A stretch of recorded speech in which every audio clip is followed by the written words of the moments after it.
کسی عربی کو اجمی پر، گورے کو کالے پر کوئی فضیلت حاصل نہیں ہے. تو میلاد انقلاب ہے. لیکن اگر ہم میلاد بھی منائیں اور انقلاب کو بھی نہ سمجھیں، یعنی میلاد منانے والا بھی بہو یا بیٹی سے صحیح سلوک نہ کرے، اس کا مطلب ہے کہ وہ پھر میلاد اس کو سمجھا، وہ میلاد کو سمجھا. ادھر دیکھو، اگر بہو کے ساتھ گھر میں ظلم ہوتا ہے، بیٹی کے ساتھ، بہو بیٹی ہوتی ہے نا، تو پھر لوگ میلاد کو سمجھے.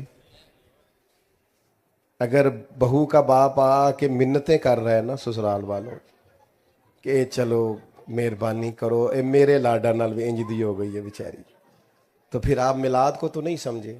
بچی کا باپ تو رو رہا ہے آپ کے سامنے، تو آپ تو نہیں سمجھے میلاد کیا ہے. بیٹی کے گھر سے شکایت آئے کام ٹھیک نہیں کرتے تو کہتے ہیں عمر کم ہے، سیکھتے سیکھتے سیکھ جائے گی. اور بہو سے کام ٹھیک نہ ہو تو فتوی ہی بدل جاتا ہے، کہتے تینوں سکھا کے نہیں کلیا تیری ماں نے. تو اپنی بیٹی کے بارے میں تو تیری رائے اور ہے. تو بیٹیوں کے ساتھ تو اپنا رویہ، یہ جو سسرال کا معاملہ ہے نا، بیٹیوں کے سسرال کا آپ کو پتہ نہیں. بہت سارے باپ رات کو سوتے نہیں. بچی کی اماں وظیفے پوچھ رہی ہے کہ سسرال میں بڑی زیادتی ہوتی ہے، کچھ بتاؤ میری بیٹی کو سکون ہو جا. تو میلاد منانے والے بھی ایسا کرتے ہیں، وہ بھی یہ تکلیف دیتے ہیں. اور اگر تیرے گھر کے سامنے رات کو 10,000 روپے کا فاسٹ فوڈ آیا کھڑا ہے، اور تیری اسی گلی کے اندر ایک گھر ایسا بھی ہے جو میاں بیوی آپس میں مشورہ کر رہے ہیں کہ صبح بچوں نے ناشتہ کرنا ہے تو پراٹھے بنانے کو گھی کوئی نہیں، تو پھر تو نے میلاد شلاد کوئی نہیں منایا، تجھے نہیں پتا میلاد کیا ہے. پھر تو خود غرض ہے. تو اس کی تو نبی پاک صلی اللہ علیہ وسلم نے نفی کی ہے. پھر تو سمجھا ہی نہیں میلاد کیا ہے. اور اگر تجھے پتا ہے، تو جانتا ہے کہ فلاں جگہ میرے کہہ دینے سے، سفارش کر دینے سے، بات کر دینے سے غریب کا، یتیم کا، بیوہ کا بھلا ہو سکتا ہے، لیکن تو کہتا ہے مینوں کی لگے، تو پھر تو میلاد کو سمجھا. پھر تو نے اس مزاج کو، اس ماحول کو پرکھا. میں عرض کروں کہ یہ کوئی رسم ہے کہ حضور کا ذکر پاک کرنا اور اس پر نعرے لگانا اور بالکل نہ بدلنا اندر سے؟ یہ کوئی اللہ تعالیٰ معاف فرمائے کہ نیرے کمکمے لگا دینے سے اور لائٹیں لگا دینے سے حق پورا ہو گیا؟ نبی کریم علیہ السلام نے فرمایا تم اتنی دیر تک مومن نہیں ہو سکتے جب تک تمہاری خواہشات اس دین کے تابع نہ ہو جائیں جو میں لے کے آیا ہوں. کوئی نہیں سمجھ آئی آپ کو؟ حضور فرماتے ہیں تم نے خواہش بھی وہ کرنی ہے جو میرے دین کی رضا ہے. تیری خواہشیں اب وہ ہونی چاہیے جو رسول پاک کے دین کی مرضی ہے. وہ کون سا غلام ہے جو اپنی مرضی کرتا ہے پھر بھی غلام ہے؟ آپ کا ملازم کرے نا اپنی مرضی تو لگ پتہ نہیں جاتا. آپ کہتے ہیں میاں سویرے 8 بجے آنا ہے تو وہ آئے ہاں 8:30 بجے. اچھا کوئی کام بھی نہ ہوئے تو افسر کہندا میں پھر بھی افسری کرنی ہے. اس نے کہا میں مجبور ہو گیا، کہندا نہیں ٹائم 8 بجے دا سی، تو پاویں کوئی کام نہیں سی پر چونکہ تو ڈیوٹی کرتا ہے لہذا 8 بجے. صحیح کہہ رہا ہوں؟ ایسے ہی ہے. پھر وہ درمیان میں اونگ بھی نہیں سکتا، سو بھی، چھٹی سے پہلے کوئی ذاتی کام بھی کر سکتا. یہ حضور کے غلام ہیں ہم. نبی کا کریم نے فرمایا فجر میں مسجد آؤ، کہنا میرے لیے دعا کریا کرو میں نماز پڑھا. میں کہا واہ بھائی واہ، کیا بھولا ہے تو. باقی سارے کام تو بغیر دعا کے کرتا ہے، اور نماز کا کہا تو کہتا ہے دعا کریا کرو. بھائی میں نے تو صرف خاموشی کا مطالبہ کیا ہے، اور بڑا جائز سا، صرف خاموش ہو جائے، کسی کو نہ بٹھائیں جی، رہنے دیں، اب چھوڑ دیں، آپ مہربانی کریں. دیکھو یہ ادب ہے. بیٹا آپ سارے آپ بیٹھ جائیں جی، آپ حضرات یہ سب جو بیٹھے ہیں تو آپ کیوں کھڑے ہیں؟ جلدی سے بیٹھ جائیں بھیا، بیٹھ جائیں. او بھائی موبائل تو سب کے پاس ہے، اب سب نے تھوڑا ویڈیو بنانے لگ جانا ہے. یہ اتنی ساری دنیا بنا رہی ہے، یہ آپ کو دے دے گی انشاءاللہ، آپ بیٹھ جائیں. اور اگر آپ کو صرف ویڈیو چاہیے تھی تو مجھے بتاتے، میں نہ آتا ویڈیو بھیج دیتا. میں تو آپ سے بیٹا بیٹھ جاؤ، او موبائل والے بھائی بیٹھ جاؤ، او سلامت رہو، لمبی زندگی عافیت والی اللہ دے. بولے نہیں آپ، یہ چپ کرانے والے کبھی چپ کر جائیں نا، نہ اشارہ کرو بھائی، نہ کرو. اللہ تعالیٰ ڈھیروں محفل میں نہ محو ہوا کریں، یہ ادب والی محفلیں ہیں، آپ اس میں آداب کا خیال رکھا کریں، سب سے ضروری ادب کا، باقی چھوڑ دیں. یہ جو ہمیں کہنا پڑتا ہے بیٹھ جاؤ، ہمیں تو اس میں بھی دقت ہوتی ہے کسی کا دل نہ ٹوٹ جائے، کیونکہ یہ محفل بڑی ادب والی. بھیا آپ بھی اگر بیٹھ جائیں گے تو میرا خیال ہے برکت ہو جائے گی. اللہ سلامت رکھے. سب کو کہہ رہے ہیں تو آپ بھی تو پیارے ہیں نا ہمارے، تو آپ بھی تو بات سنیں گے نا. اب مہربانی کریں، دو چار باتیں کر لینے دیں، اور اگر آپ زیادہ باتیں کریں گے تو پھر حال یہ ہے کہ ہم دعا کر دیں گے. مہربانی کریں. آج تو آپ نے میرے ذمہ باتیں کرنے لگایا، آپ خود باتیں کرنے لگے. جس کی ڈیوٹی ہے اسے کرنے دیں. چھوڑ دے بھائی، بھائی پہ چھوڑ دے. اللہ آپ کو سلامت رکھے. آپ سارے بڑے پیارے ہیں.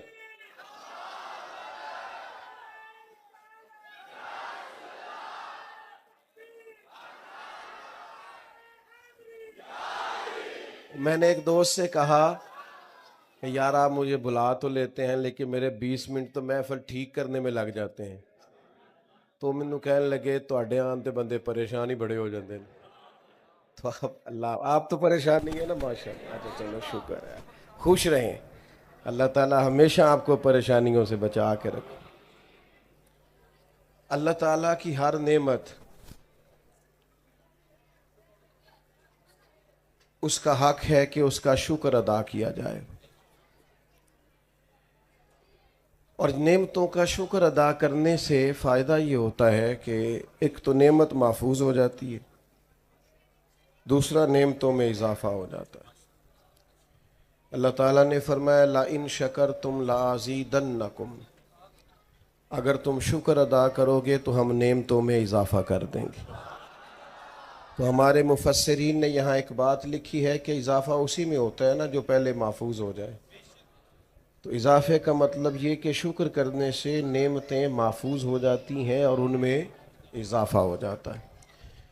ہمارے ہاں جو نعمتیں ہوتی ہیں، بیٹا آپ لوگ بیٹھ جائیں نا، آپ محفل میں یہ کوئی چلت پھرت نہ کریں، چھت پہ بیٹھ جائیں آرام سے، کوئی اٹھے نہ. یہ آداب کے خلاف ہے بیٹا. آپ یہ دینی محفل ہے، سیاسی جلسہ نہیں پیارے بچوں.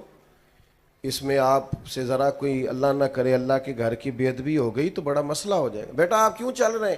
بیٹھ جاؤ وہیں پہ، ادھر آ جاؤ واپس. شاباش. اللہ تعالیٰ آپ کو لمبی زندگی، عزت اور سعادت اور علم و عرفان والی عطا کرے. اطمینان سے بیٹھ جائیں سارے دوست، کوئی چلت پھرت نہ کرے. تو ہمارے ہاں یہ ہوتا ہے کہ چونکہ ہم قدر نہیں کرتے نعمتوں کی، بلکہ ہوتا یہ ہے کہ جو نعمت موجود ہوتی ہے اس کی قدر نہیں ہوتی، اور جو موجود نہیں ہوتی اس کے لیے مایوسی ہوتی ہے کہ فلانی چیز کوئی نہیں، اگر مل جائے نا. وہ بھائی جو ہے اس کی قدر کرنا، پہلے اس پر شکر ادا کرنا، اللہ کی طرف متوجہ ہو، اس نعمت کے بارے میں احساس پیدا کر. جو نہیں ہے اس کا تقاضا تو ہے، تو جو کریم نے اپنے فضل سے دے رکھی ہے اس پر تو توجہ کر. تو میرے بھائیوں، سب سے پہلی بات تو یہ ہے کہ ہر نعمت، اللہ کا ہر احسان، چھوٹی سی چھوٹی چیز بھی اگر آپ کے پاس نہ ہو تو آزمائش ہو جائے گی. تو اللہ کے انعامات کا، احسانات کا شکر ادا کریں. اور دوسری بات یہ یاد رکھیں کہ اللہ کی سب سے بڑی نعمت ہم پر یہ ہے کہ ہم نبی کریم کے غلام ہیں. ہم چونکہ مسلمان ہیں خاندانی طور پر، ہمارے والد اللہ کے فضل سے دادا پردادا سب مسلمان تھے، تو حضور علیہ الصلاۃ والسلام کا کلمہ پڑھنے کے لیے ہم نے کوئی قیمت نہیں چکائی، ہمیں کسی تکلیف سے نہیں گزرنا پڑا، کوئی مشقت نہیں کرنی پڑی. کوئی چیز مشقت سے حاصل ہوتی ہے نا تو اس کے بارے میں انسان کے ذہن کی کیفیات کچھ اور ہوتی ہیں. تو چونکہ اللہ کے فضل سے والدین مسلمان تھے، ددحال ننہال مسلمان تھے، تو کلمہ وراثت میں ملا. تو شعور کی وہ جو پختگی ہونی چاہیے وہ اس لیول اور اس پائے کی نہیں. چونکہ قیمت دے کے چیز لی ہو تو پھر اس کی قدر اور ہوتی. صحابہ کرام علیہم رضوان اللہ کا بڑا ہی شکر ادا کرتے تھے کہ شکر ہے ہم رسول پاک کے غلام ہیں، اور وہ اس پر نہایت فرد کا اظہار کرتے تھے، مسرور ہوتے تھے. اللہ تعالیٰ نے حکم بھی دیا ہے کہ جب اللہ کا کوئی احسان ملے تو خوش بھی ہونا چاہیے. ارشاد فرمایا قل بفضل اللہ وبرحمتہ فبذلک فلیفرحوا. اے محبوب علیہ السلام آپ ان سے فرما دیں کہ جب اللہ کا فضل اور اس کی رحمت ملے تو چاہیے کہ خوشی کا اظہار کریں. کچھ لوگ خوش بھی نہیں ہوتے، یہ بھی بڑا مسئلہ ہے. وہ بہت سارے نعمتیں موجود ہوتی ہیں لیکن طبیعت اس طرح کی ہوتی ہے کہ ہر وقت کسی نہ کسی پریشانی کا شکار رہتے ہیں. بلکہ بعض لوگ تو سوال کرتے ہیں، کہتے ہیں کہ ہم پتہ نہیں کیا بات ہے ہم خوش نہیں ہوتے. تو خوشی تو آپ کے اندر ہے، غم بھی آپ کے اندر ہے. اگر آپ اللہ کی نعمتوں کو اور احسانات کو یاد کر لیں گے اور کہیں گے کہ اللہ کے مجھ پر بڑے احسانات ہیں تو آپ خوش ہو جائیں گے. اور اگر آپ کہیں گے فلاں کے پاس فلاں ہے اور میرے پاس نہیں ہے تو ظاہر ہے پھر اس سے تکلیف پیدا ہوگی اور انسان مایوسی کی طرف جائے گا. تو ایک تو نعمتوں کو یاد کریں، اور سب سے بڑی نعمت حضور کی ذات ہے. اور دوسرا، خوش ہونے کا مزاج بھی بنائیں، مطمئن رہا کریں، اپنی طبیعت کو ٹھنڈا رکھا کریں. یعنی ان چیزوں کو یاد کیا کریں جو دل کو سکون دیتی ہیں. اگر اس چکر میں الجھ جائیں گے کہ فلاں چیز نہیں ہے فلاں چیز نہیں ہے تو پھر تو ڈھیروں چیزیں ایسی نکل آئیں گی جو ہمارے پاس نہیں ہے.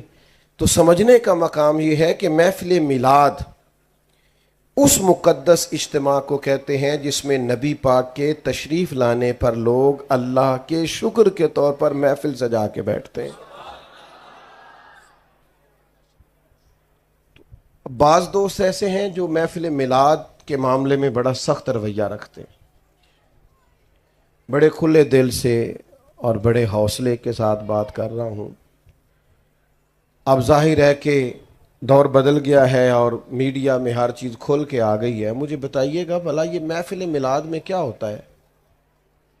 پہلے قرآن مجید کی تلاوت ہوتی ہے، اس کے بعد پھر اس کے بعد کون سی چیز ناجائز ہے اس میں وہ آپ بتا دیں، نکال دیتے ہیں محفل میں سے. کوئی ایک چیز بتائیں آپ. سب سے پہلے کیا پڑھا گیا؟ قرآن مجید، پھر حضور کی نعت، اس کے بعد واعظ و نصیحت، پھر صلاۃ و سلام، پھر دعا، پھر لوگوں کے لیے کھانا. تو بھائی اس میں سے جو چیز ناجائز ہے، نا شریعت سے ٹکراتی ہے، وہ آپ بتا دیں، وہ بیچ میں سے نکال دیتے ہیں. آپ بتا دیں. کسی چیز کے مجموعے کا نام عمل ہوتا ہے نا. آپ نے نماز پڑھی تو ایک مجموعہ ہے کہ آپ کے کپڑے پاک ہونے چاہیے، جگہ پاک ہونی چاہیے، نماز کا وقت ہونا چاہیے، نیت ہونی چاہیے، سمت قبلہ کا تعین ہونا. یہ اس مجموعے کے ساتھ آپ مسجد میں حاضر ہوئے تو آپ کی نماز ہو گئی. تو کوئی بھی چیز کسی مجموعے کا نام ہے نا. تو محفل میلاد بھی مجموعہ ہے، قرآن مجید کی تلاوت، سرکار کی نعت پاک، واعظ و نصیحت، سلام و دعا، اور ممکن حد تک لنگر. تو اس میں کیا ناجائز؟ تو بلا وجہ امت میں تفریق پیدا کرنا، بلا وجہ لوگوں کے ذہنوں کو منتشر کرنا اور بلا وجہ محاذ کھولے رکھنا سمجھ میں نہیں آتا. محفل میلاد کریں اور خوب اللہ کا شکر ادا کریں کہ مالک تیرا شکر ہے ہم حضور کے غلام ہیں. پی ایچ ڈی تعلیم ہوتی ہے آدمی کی، اور کئی ممالک میں اس کا بزنس پھیلا ہوا ہوتا ہے اور وہ بڑا سمجھدار، معاملہ فہم ہوتا ہے. لیکن ہدایت سے دوری کا یہ حال ہے کہ وہ اپنے ہاتھ سے بنائے ہوئے بت کے سامنے ہاتھ باندھ کے کھڑا ہو رہا ہے، عبادت کر رہا ہے. یہ خدا کا شکر ادا کرو کہ اللہ نے ہمیں میلاد والے محبوب عطا کیے، تو انہوں نے ہمیں بتایا کہ تمہارا رب ہے، تمہیں پیدا کرنے والا، پالنے والا، نعمتیں دینے والا. ہمارا یہ جو شعور کی بلندی ہے نا، یہ نبی پاک کے میلاد کا صدقہ ہے. ہم نے جو اللہ کو پہچانا ہے، اپنے آپ کو پہچانا ہے، ہم نے حقوق کو پہچانا ہے، معاشرے اور سوسائٹی میں اقدار بلند ہوئی ہیں، اخلاق بلند ہوئے. تو یہ سب اس میلاد پاک کی تصدق اور اس کے وسیلے اور اس کی برکت سے ہوئی. تو ہمیں تو بہت زیادہ اظہار تشکر کرنا چاہیے، سمٹ جانی چاہیے ہماری طبیعتیں. حضرت انس بن مالک رضی اللہ تعالیٰ عنہ فرماتے ہیں کہ ایک شخص، ایک اعرابی، ایک صحابی حضور کی بارگاہ میں حاضر ہوئے اور عرض گزار ہوئے کہ یا رسول اللہ صلی اللہ علیہ وسلم، قیامت کب آئے گی؟ تو کریم فرمانے لگے کہ آپ کی کیا تیاری ہے قیامت کے لیے؟ یہ بخاری میں موجود ہے. تو انہوں نے عرض کی یا رسول اللہ صلی اللہ علیہ وسلم، کوئی زیادہ نفلی روزے تو نہیں رکھ سکا, زیادہ نفلی نمازیں تو نہیں پڑھ سکا, پر اللہ اور اس کے رسول سے پیار بڑا کرتا ہوں.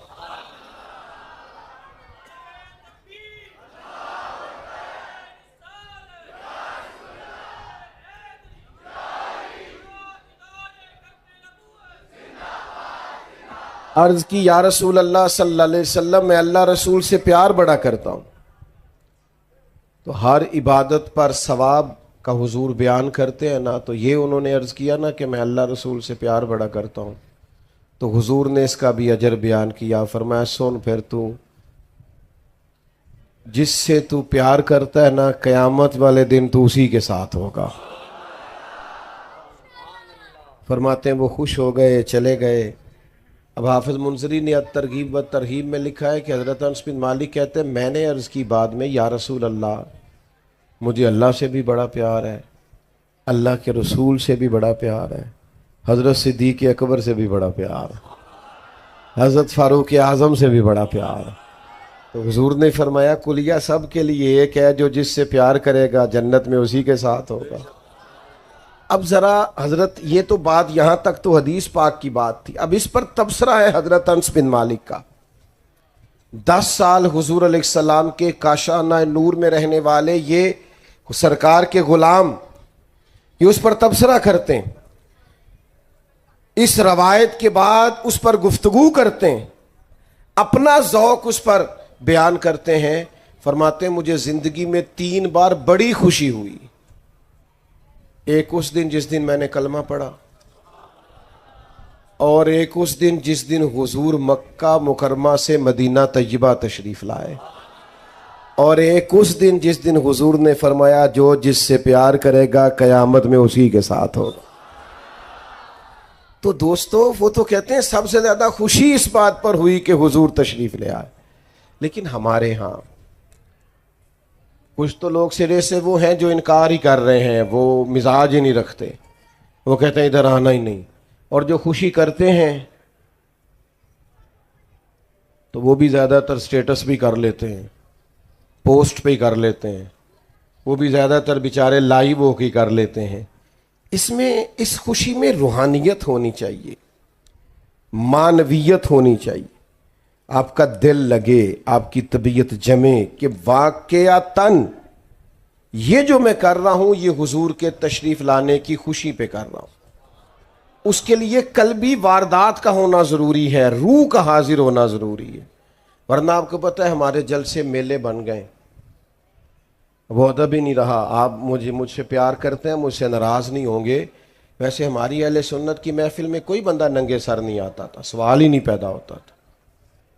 لوگ باوضو ہوتے, چونکہ وہ سمجھتے تھے میں بہت بڑی برکت والی جگہ پہ جا رہا ہوں. خوشبو لگاتے, لباس بدلتے, سعادت مند ہو کے حاضر ہوتے. میں نے عرض کیا ہے کہ آپ ناراض نہیں ہوں گے, لیکن یہ کہ آہستہ آہستہ ہم نے جلسوں کا جو معیار بنا دیا ہے, اور بس وہ ایک نئے سٹیٹس کے لیے ایک نئی ریل ہمیں مل گئی ہے. یہ دینی محفلوں کا یہ مزاج نہیں تھا. میں تو بہت ساری جگہوں پہ نہیں جاتا, معذرت کرتا ہوں, اس لیے کہ مجھے ایسے محسوس ہوتا ہے کہ وہ جو خاص روحانیت اور خاص اس کے اندر نورانیت اور جذبات اور روح ہونی چاہیے, وہ کہیں ہماری چلی گئی ہے. اور پھر ریٹ لگنے لگ گئے ہیں 40,000 کی تقریر اور 20,000 کی نعت اور 25,000 کی تلاوت. مجھے بتاؤ, جس کو پتا ہو کہ ہم نے 40,000 دے کے بندہ بلایا ہوا ہے تو اس کی بات اثر کرے گی؟ وہ کہے گا تو پیسے لے نیا گل کرن دی, کیا مثلا اس میں کیا اثر رہ جائے. اور ویسے بھی یعنی کوئی ریٹ ہے صحیح اس کا؟ تم حضور کے غلام ہو اور تمہارا ریٹ ہو سکتا صحیح ہے؟ نبی پاک کے غلام تو ان کی تو قیمت لگ ہی نہیں سکتی.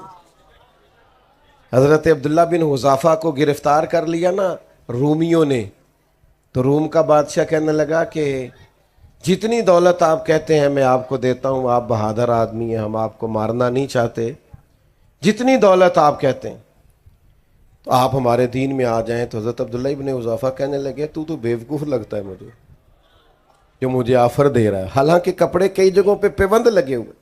کیا مطلب؟ فرمانے لگے میں میدان میں جہاد کرنے آیا ہوں, تو پیسوں کی بات کر رہا ہے, مجھے پیسے نہیں چاہیے, میں تو شہادت ڈھونڈتا پھرتا ہوں. کوئی نہیں سمجھ آئی آپ کو؟ او جو اس کے نام پر مرنے کو جگہ تلاش کرتے ہوں کہ کہیں ان کے نام پر شہادت مل جائے، وہ پیسوں کا مطلب، یہ تو بڑی سطحی سی بات۔ یہ جس پیار سے آپ لوگ اس گرمی کے موسم میں آئے ہیں، اور جس طرح سے بچے، جوان، اور پھر سب سے مزے کی بات یہ کہ جوان لوگ زیادہ، تو اس والہانہ پر میں دوپہر میں آپ میری بات سننے آئے ہیں، تو پھر میں بڑا ہی چھوٹا آدمی نہیں کہ اتنی محبتوں کے باوجود کہوں کہ مجھے ملے گا کیا، اتنے پیار کے باوجود کہوں کہ مجھے مثلاً آپ نے دینا کیا ہے۔ او بھائی، یہ اس طرح کے پیار دنیا میں نہیں ملتے، اس طرح کے شوق نہیں ملتے، اور یہ کروڑوں اربوں لگا کے بھی نہیں اکٹھے کیے جا سکتے۔ یہ جو پیار ہے یہ سرکار کے صدقے ہی ملا کرتا ہے۔ یہ حضور کے غلاموں، میں کبھی کبھی کہتا ہوں ناز سے اور عاجزی سے اور اللہ سے ڈر کے کہ خدا جانے بلندی ہے کہ پستی، پر جہاں میں ہوں وہاں کوئی نہیں ہے، جہاں میں ہوں وہاں میں اپنی حیاتی تو قربان تھی وہاں، ویکھو ساری محمد محمد پکیندے گزر گئی،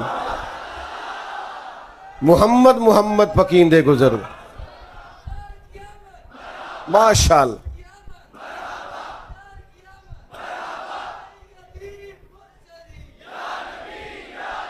آپ سے عرض کرتا ہوں کہ ماشاءاللہ ماشاءاللہ، عرض یہ کرتا ہوں آپ کی خدمت میں کہ میرے عزیزو، ہمارے کرنے کا کام یہ ہے کہ ہم نا یہ اس سے نکلیں۔ حضرت عبداللہ ابن حذافہ فرمانے لگے، یار تو عجیب آدمی ہے، میرا ریٹ لگا رہا ہے اور میں شہادت کے لیے نکلا ہوا ہوں۔ تو وہ کہنے لگا چلیں آپ کے بہت بڑا میری سلطنت میں عہدہ لے لیں۔ تو آپ فرمانے لگے صحابی رسول ہونے سے بڑا بھی کوئی عہدہ ہے؟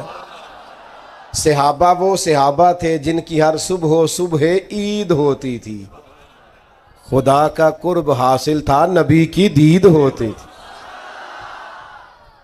تو وہ کہنے لگا معاذ اللہ ثم معاذ اللہ، رات کو اس کے کمرے میں کوئی جوان لڑکی بھیجو۔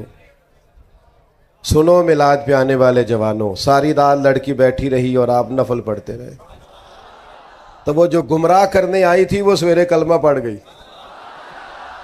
اب میری نگاہوں میں جچتا نہیں کوئی، کیونکہ جیسی میری سرکار ہے ایسا نہیں کوئی۔ یہ دنیا کا حسن ہمیں کہاں لبھا سکے گا جن کی نظریں گنبد خضرا پہ رہتی ہوں یا جلوہ والدہا پہ رہتی ہوں۔ تو میلاد کی بزم کو نورانی بنائیں، روحانی بنائیں، معنویت والی بنائیں، آ کے مزہ آئے، بیٹھ کے مزہ آئے، اٹھ کے جائیں تو کئی دن لطف رہے کہ حضور کے میلاد پاک میں آئیں، اس میں سرور ہو، اس میں درد ہو، اس میں کیف ہو۔ یہ جو انداز ہے نا، وہ ہمارے ہاں میلاد کی محفل میں بھی کسی امیر آدمی کو لوگ صدر بنا لیتے ہیں، وہ کرمالا ٹوپی بھی داری لے کے آتا ہے کسی کو، ادائیں ذرا میں مسیتے جانا ہے۔ اور جس بابا جی کو 35 سال ہو گئے ہیں نا فجر کی اذان دیتے، ان کی صدارت کراؤ محفل میلاد۔ جس کو 30 سال ہو گئے مسجد میں جھاڑو دیتا اس کی صدارت کراؤ، اور جس امام مسجد نے آپ کی 3 نسلوں کو قرآن مجید پڑھایا، نماز پڑھایا، اس کی صدارت کراؤ۔ ایتھے بھی تسی تگڑے نہیں پا لیا محفلاتے، اور نعت کا بھی ہمارا بڑا سیاںا ہوتا ہے، بڑا سمجھدار، انہوں پتہ ہے نوٹ کی دی جیب بیچنے، وہ پھر وہ نام پتہ کرتا ہے، پھر کہندا ہے حاجی صاحب شیر تہاڈی نظر ہے۔ میں کہ میرے کو پیسے ہوندے تے میری نظر بھی ہو جانا سی، پیسے ادھر ہے نا تو سارے اس طرف تو نے، اور کتنا تو نادان ہے، شیر حضور کے نام کا اور نظر حاجی کی نہ کر ایسے۔ یہ مدینے والے کی بات ہے۔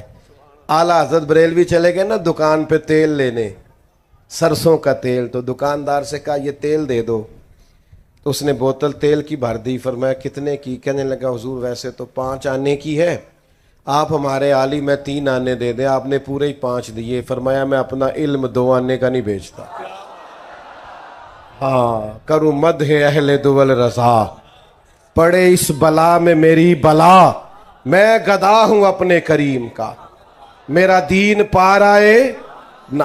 اعلیٰ حضرت کے شہزادے تھے ہمارے دادا شیخ حضور مفتی اعظم ہند رحمت اللہ علیہ، علامہ ارشد القادری رحمت اللہ علیہ کہتے ہیں میں نے جلسے پہ بلایا تو واپسی پہ میں کچھ پیش کرنے لگا، پوچھا یہ کیا ہے؟ تو مجھے کہنا چاہیے تھا نذرانہ ہے، ہدیہ ہے جو قبول کرنا حضور کی سنت ہے۔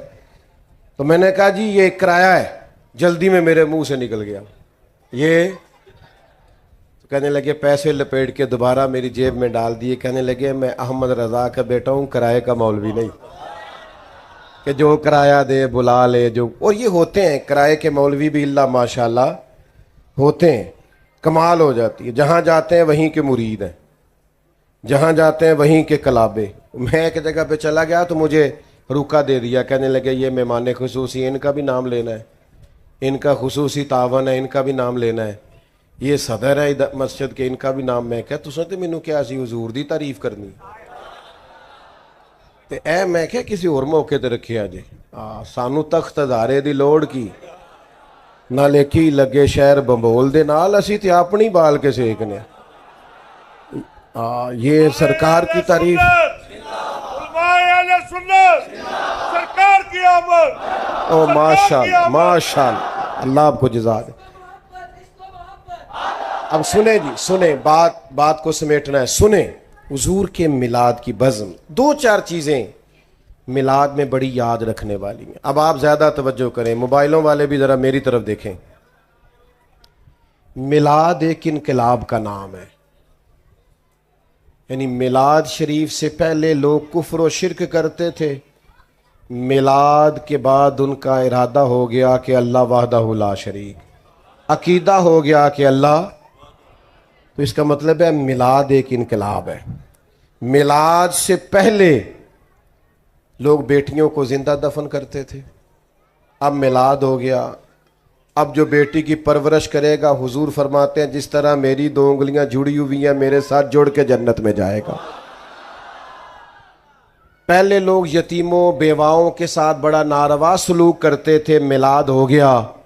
حضور فرماتے ہیں جو یتیموں اور بیواؤں کی مدد کے لیے نکلا ہو، سمجھو اللہ کے رستے میں جہاد کر رہا.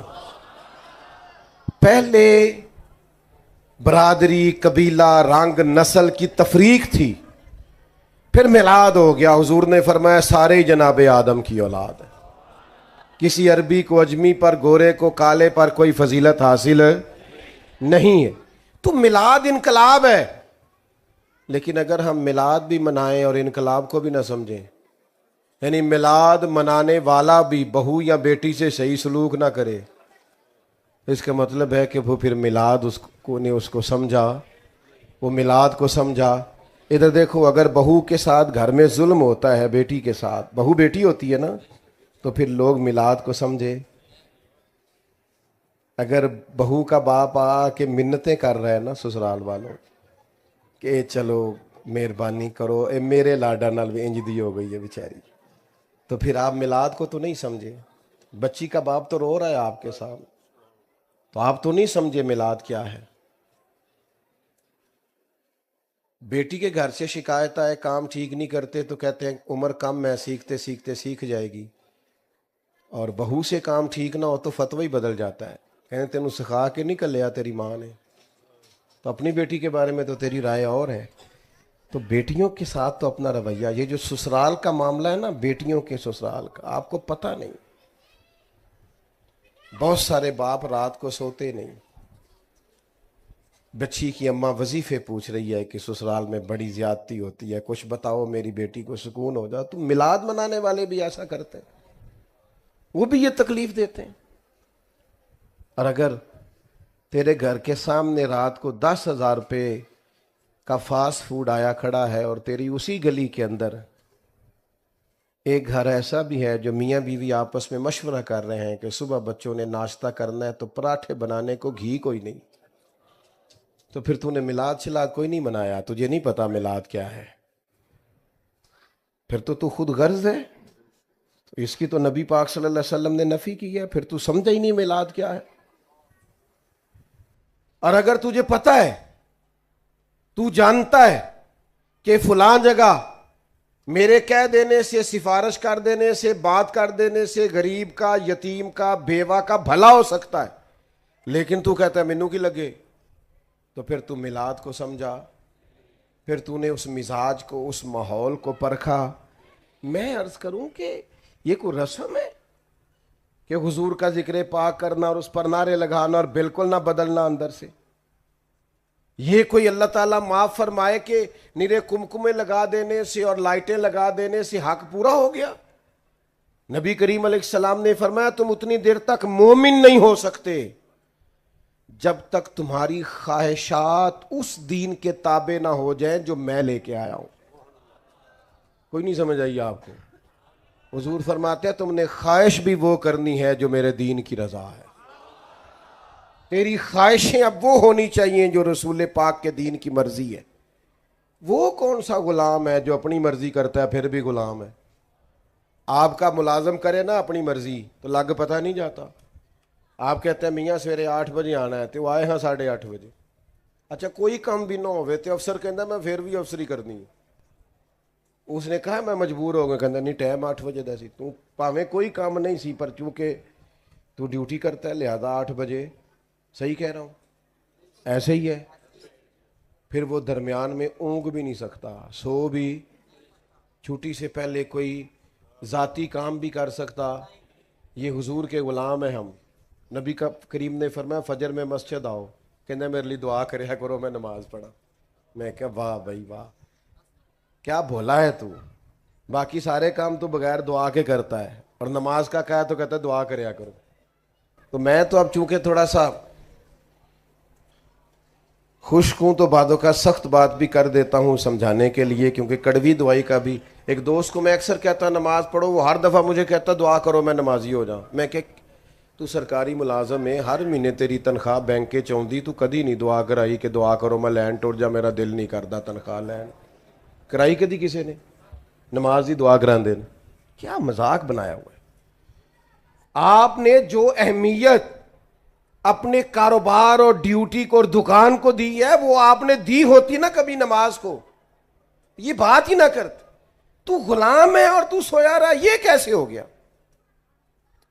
ڈرائیور سویا رہے نا آپ کا، آپ نے کہیں جانا ہو تو آپ اسے کہیں گے میاں صاحب کر، میں نے نکلنا تھا اور تو سو رہا تھا۔ جرت ہے اس کی، وہ تو بیچارہ ٹاکی شاکی لے کے پہلے کھڑا ہوتا ہے کہ صاحب آ رہے ہیں۔ تو یہ کیا بات ہوئی کہ نہ ظہر میں، نہ عصر میں، نہ مغرب میں، نہ عشاء میں، نہ تلاوت میں، نہ عبادت میں، اور اس پر یہ کہ میں غلام ہوں؟ تو بھائی میلاد کو سمجھو، رویے کو بدلو، اس میلاد سے نماز شروع کر لیں۔ کوئی پوچھے ماشاءاللہ نماز شروع کر لو، کوئی یہ میلاد والی نماز ہے میں نے عید میلاد سے شروع کی تھی، اس میلاد سے داڑھی رکھ لو۔ دوست پوچھیں یہ کیا، کو بس میں نے میلاد شریف والے دن سے رکھی ہوئی۔